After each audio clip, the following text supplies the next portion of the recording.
So back in 1965, that is when the government started subsidizing student loans. It was the Higher Education Act. When they did this, it allowed the government to get into the education game. I hesitate to call it education at this point, but into the college game. Once they did that, they were able to access a whole new pool of people to pull money from who couldn't afford to go. Not even 10 years later, the amount of people who had started to default on their student loans was so high, they had to amend the Higher Education Act. So this is 1965, when the people going to college were doctors, lawyers, engineers.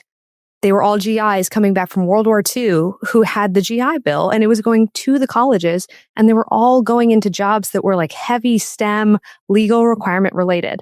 Because back then, 7.4% of all the jobs in the country required degrees. Obviously, those types of jobs paid more. It wasn't the degree. It was the fact that the job itself was higher paying because it required a legal license to do it. And so it was this artificial thing where people, oh, it's the degree. And then they opened it up to all these people who should not have been able to go. And they started loaning the money when before there were no public loans. And so now you have this glut of people into the market. And not even 10 years later, it had already started to fail. It had already started to fail. Not even 10 years this lasted. When they changed the law, people did not stop going because they had said, oh, it's the degree.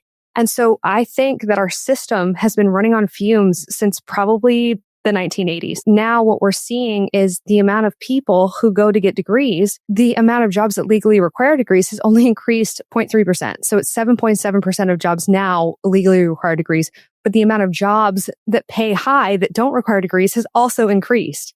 But your amount of college graduates has also increased because we use social pressure, as you said. We use emotions. We use fear of loss and hope of gain, which are just basic sales tactics. We scare parents. We tell them, oh, your child won't be successful. They won't marry well. That's bullshit. Nobody meets in college campuses anymore. If you look at the graphs of how people meet, it's all online. And I'm sorry, but your children have access to the internet. They don't have to go onto a college campus and pay $100,000 to have access to the exact same dating pool as all the kids on college campuses.